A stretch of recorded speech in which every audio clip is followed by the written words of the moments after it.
sa mundong ito, laking tuwa ng magulang mo, at ang kamay nila ang iyong ilaw.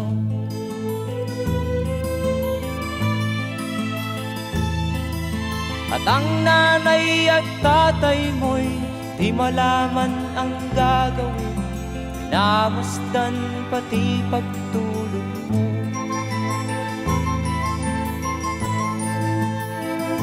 At sa gabi napupuyat ang iyong nanay sa pagtimpla ng gatas mo.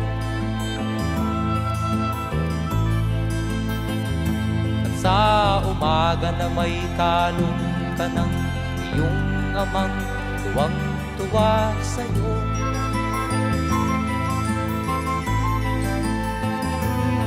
Ngayon nga ay malaki ka na, nais mo